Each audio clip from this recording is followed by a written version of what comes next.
नाज़रीन अस्सलाम वालेकुम, गुड इवनिंग। अपना प्रोग्राम थोड़ा सा लेट शुरू कर रहे हैं, पहली ब्रेक गुजर चुकी है। आज डेट है जी 18 जुलाई को। अपना छोटी सी अनाउंसमेंट, एक अपडेट और फिर मैं सीधा सवाल जवाब की तरफ चलता हूँ। मुझे अंदाज़ा है कि हमने प्रोग्राम लेट शुरू किए।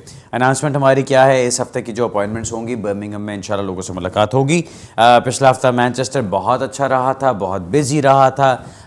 अगर आप अब बर्मिंघम में मिलना चाहते हैं इस हफ्ते तो इंशाल्लाह इस फ्राइडे को, इस जुमे वाले दिन मैं इंशाल्लाह बर्मिंघम में अपॉइंटमेंट्स करूँगा लोगों के साथ। तो अगर आप मिलना चाहते हैं तो अपना इंटरेस्ट जमा करा सकते हैं। अब चलते हैं हमारे अपडेट की तरफ। लास्ट वीक मैंने जिक्र किया था केस का, MA पाकिस्तान एंड अदर्स का, जिसके अंदर फैसला ये था कि क्या रीजनेबल है कि एक बच्चा जो 7 साल यहाँ पे गुजार चुका है उसको यहाँ से निकाला जाए। उसके ऊपर क्या टेस्ट होना चाहिए, किस तरह से उसको देखा जाना चाहिए, किस तरह से उसको अडाप्ट करना चाहिए। सही पूछे तो मेरा तो एक तरह से वो जैसे कहते हैं ना, बिल्कुल होम ऑफिस के ऊपर से और कोर्ट्स के ऊपर से इस वक्त आजकल की इस टाइम में कुछ दीन ईमान उठ चुका हुआ है बिल्कुल। बिकॉज आप कोर्ट्स की तरफ से भी देखें, एक तो बहुत कम ऐसा होता है कि वो बहुत सही जिस तरह से बात होती है उसको फॉलो करें। नॉर्मली यही एक ट्रेंड नज़र आ रहा है कि जी गवर्नमेंट की तरफ से जो एक लाइन ली जा रही है उसी को फॉलो किया जाए। टेरेसा मे हमारी नई प्राइम मिनिस्टर हैं। ऑफ कोर्स आप टेरेसा मे के नाम से पहले से ही वाकिफ़ होंगे क्योंकि आप इमिग्रेशन रिलेटेड प्रोग्राम देख रहे हैं। तो टेरेसा मे ने पिछले 6 साल में जो कुछ किया है इमिग्रेशन के लिए, उनको माता इमिग्रेशन ही कहा जा सकता है। और मदर इमिग्रेशन या इमिग्रेशन मदर ही उनको कहा जाए तो मेरा ख्याल है वो ज़्यादा वर्ड बेहतर रहेगा, क्योंकि उन्होंने सिंगल हैंडेडली 9 जुलाई 2012 से लेके अभी तक बिल्कुल इमिग्रेशन लॉ को ट्रांसफॉर्म कर दिया। उसके अंदर जो जो चीज़ें थीं, जो जो मुश्किलात आई हैं या जो जो आसानियाँ पैदा हुई हैं, वो सब कुछ इन्हीं के ज़ेर निगरानी आई हैं। सो अब जबकि ये प्राइम मिनिस्टर होंगी तो आगे क्या एक्सपेक्टेड है, एनीबडीज़ गेस।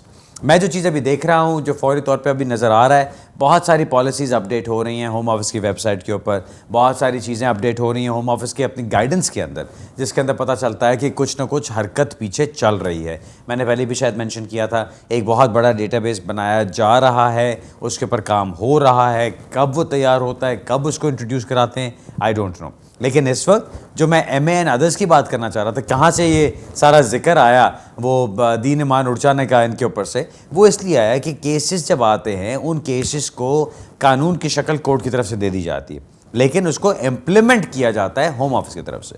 सो अक्सर जो हमारे देखने में आया है वो ये कि एक पॉलिसी, एक डिसीजन आ भी जाए तो उसको पॉलिसी इम्प्लीमेंटेशन में आते आते बहुत टाइम लग जाता है। अब यहाँ पे फैसला क्या है, MA एंड अदर्स में एक खुलासा बयान कर देता हूँ, उसके बाद जो भी इसको डिटेल में पढ़ना चाहें बाद में पढ़ सकते हैं। खुलासा इसका ये है कि अगर एक बच्चे ने 7 साल यहाँ पे गुजार लिए हैं तो क्या उसको यहाँ से निकालना रीजनेबल है या नहीं है, ये तो सवाल है। उस सवाल का जवाब क्या है।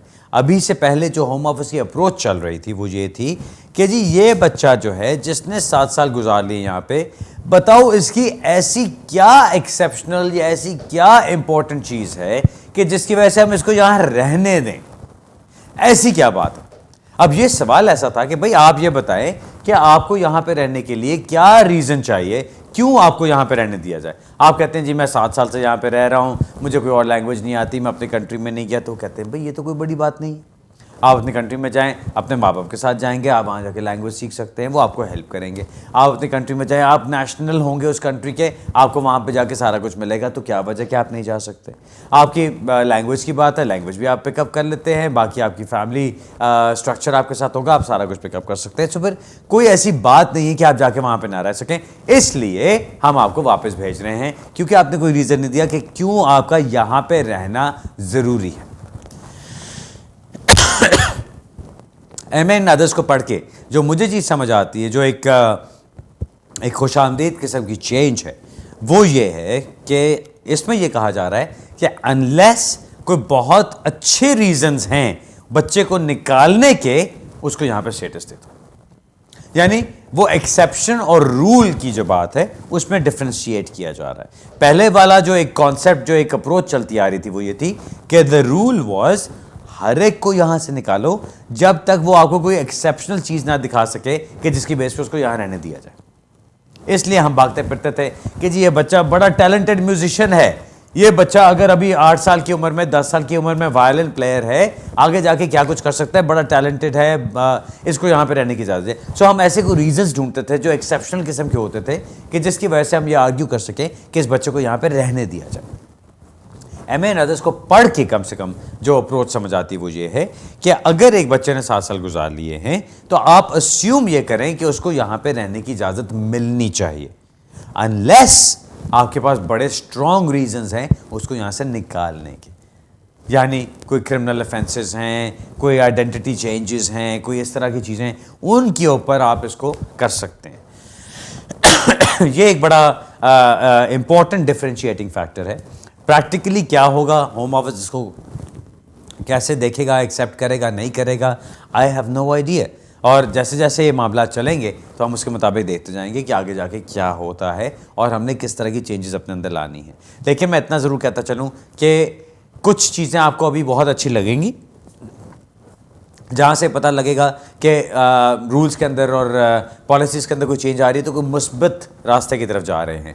लेकिन मेरा ख्याल है कि जनरली जो इस वक्त पोजीशन चल रही है वो ये है कि अभी सख्ती का टाइम ज़्यादा है और उसी के अंदर देखें आगे क्या बनता है। मैं कल वो पढ़ रहा था इंडिपेंडेंट में और टेलीग्राफ में न्यूज़ आइटम्स आए हुए थे।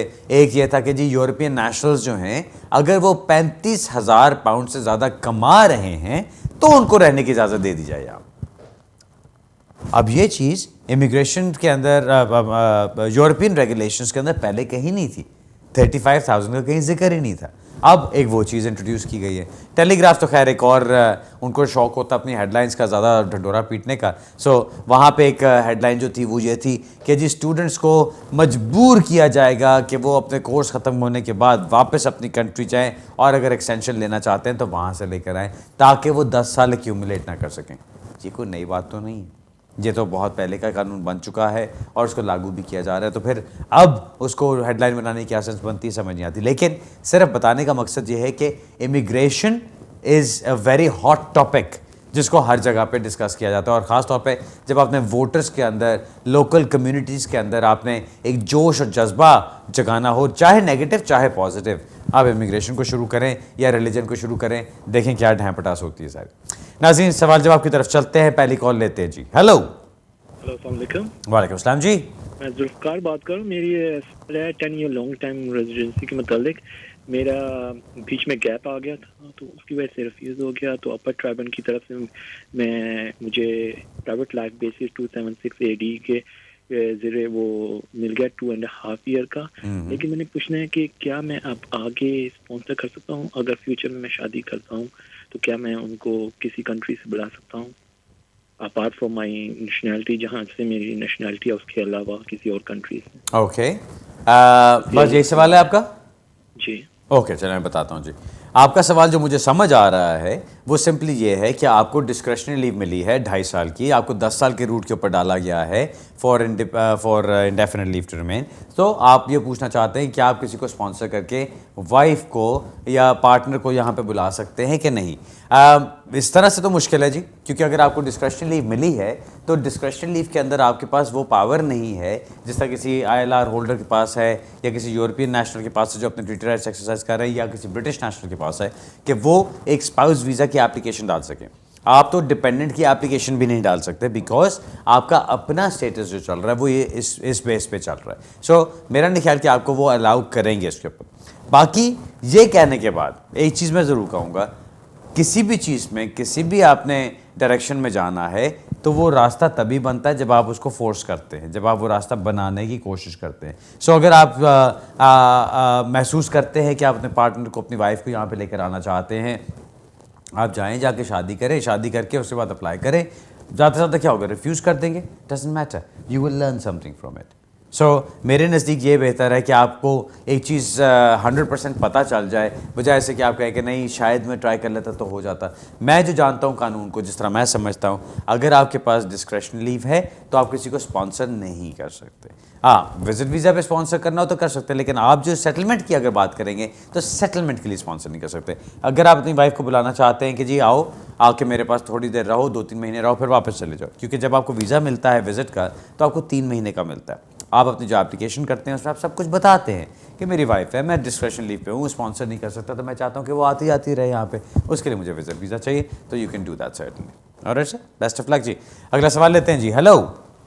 हेलो बुखारी साहब। हेलो। जी जनाब। हेलो, अस्सलाम वालेकुम। वालेकुम सलाम। अच्छा, मेरे दो क्वेश्चन हैं वीज़ा, स्पाउस वीज़ा के मुताबिक। जी एक तो बताइए। ये है कि वो जब होता है ना कि वैफ 4 एप्लीकेशन फॉर्म जब आप फिल होता है करते हैं किसी के बिहार पे, यानी समवन एल्स का जो जी। ऑप्शन हम जो चूज करते हैं, तो यहाँ पे साइन किसकी होगी? वो जो बंदा जो फॉर्म फिल करता है या मेन एप्लीकेंट की साइन होगी? ओके डिक्लेरेशन जी। एक क्वेश्चन। दूसरा क्वेश्चन ये 28 डेज का जो रूल है ऑफिशियल डॉक्यूमेंट सबमिट करने का, हाँ तो ये जो है ये कब से लागू होता है? यानी जब ये बायोमेट्रिक की जो इंटरव्यू होती तब होता है, या जब आप सबमिट करते हैं ऑनलाइन पे एप्लीकेशन तब होता है ये 28 डेज रूल जो होते हैं? Please can you help me with this too? I will sir, I will. जो 28 डेज़ वाली बात है वो सिंपली मैं जिस तरह उसको समझता हूँ वो यही है कि आपने जब अपनी एप्लीकेशन सबमिट कर दी उसके साथ ही आपने अपॉइंटमेंट ले लिया। वो अपॉइंटमेंट लेने के बाद आपके पास 28 डेज़ हैं कि आपने जाके अपने डॉक्यूमेंट सबमिट कराना है।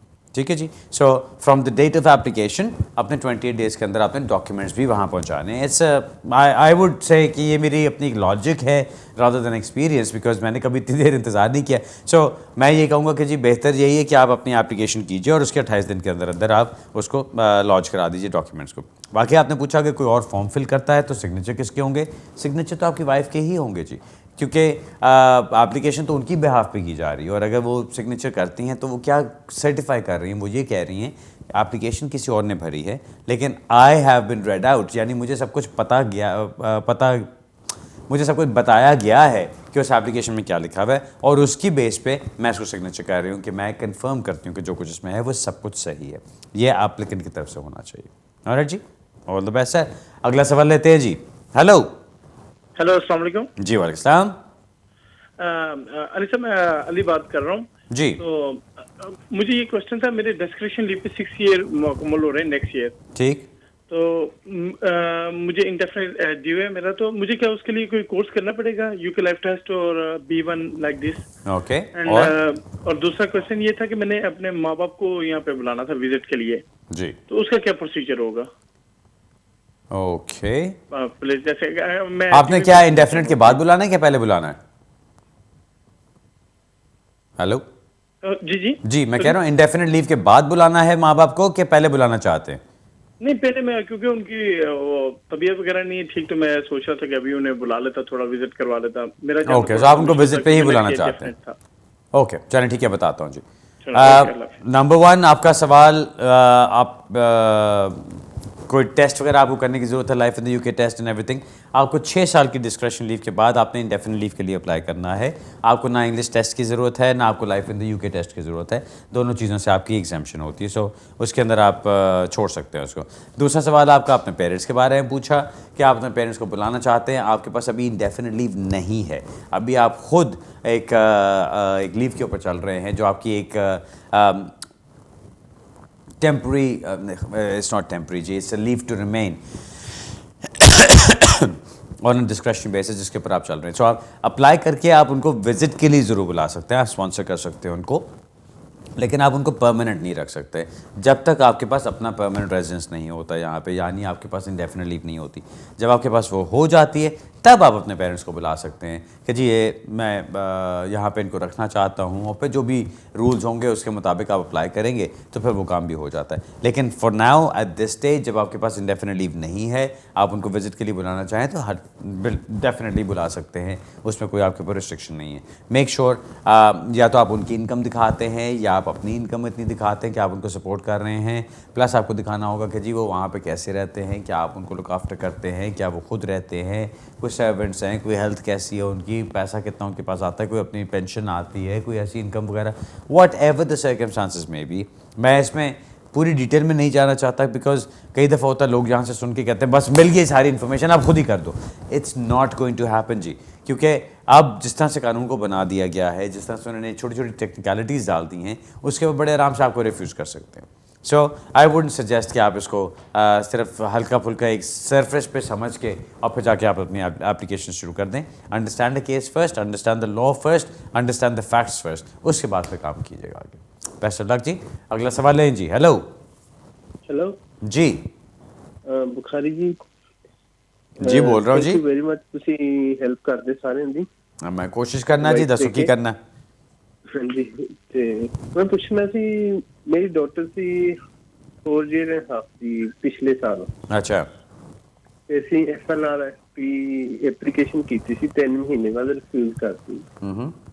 ਤੇ ਅਸੀਂ ਇੱਕ 3 ਮਹੀਨੇ ਦੇ ਵਿੱਚ ਪ੍ਰੀ ਐਕਸ਼ਨ ਪ੍ਰੋਟੋਕਾਲ ਕੀਤਾ ਸੀ। ਬੱਚੀ ਤੁਸੀਂ ਦੱਸਿਆ ਉਹਦੀ ਏਜ 4.5 ਸਾਲ ਹੈ। ਪਹਿਲਾਂ ਹਾਂਜੀ ਸੀ, ਹੁਣ ਤਾਂ 5.5 ਸਾਲ ਹੋ ਗਏ, 6 ਸਾਲ ਦੇ ਹੋਣ ਵਾਲੀ ਮੇਰੀ। ਬੱਚੀ ਨੂੰ ਅਜੇ 4.5 ਸਾਲ ਹੋਏ ਸੀ, ਤੁਸੀਂ ਐਪਲੀਕੇਸ਼ਨ ਪਾਈ, ਐਪਲੀਕੇਸ਼ਨ ਰਿਫਿਊਜ਼ ਹੋਈ ਤੇ ਤੁਸੀਂ ਜੁਡੀਸ਼ੀਅਲ ਰਿਵਿਊ ਟੁੱਟ ਪਏ ਹੋ। ਅੱਛਾ ਫਿਰ ਤੇ ਉਹ ਕਹਿੰਦੇ ਜੀ ਜੁਡੀਸ਼ੀਅਲ ਰਿਵਿਊ ਪ੍ਰੀ ਐਕਸ਼ਨ ਜਦੋਂ ਕੀਤਾ, ਉਹ ਕਹਿੰਦੇ ਵੀ ਤੁਸੀਂ ਕੋਰਟ ਚ ਨਾ ਜਾਵੇ, ਤੁਹਾਡਾ ਕੇਸ ਰੀਕਨਸੀਡਰ ਕਰਦੇ ਹਾਂ, ਦੁਬਾਰੀ ਮੰਨ ਗਏ ਹੁਣ। ਅੱਛਾ ਤੁਹਾਡਾ ਕੇਸ ਕਹਿੰਦੇ ਰੀਕਨਸੀਡਰ ਕਰਦੇ ਆ ਤੇ ਨਾਲ ਸਾਨੂੰ ਸਾਈਨਾਂ ਤੇ ਲਗਾ ਲਿਆ ਜੀ। ਤੇ ਫਿਰ ਰਿਫਿਊਜ਼ ਕਰਕੇ ਅਪੀਲ ਦਾ ਰਾਈਟ ਤੇ ਨਹੀਂ ਦਿੱਤਾ?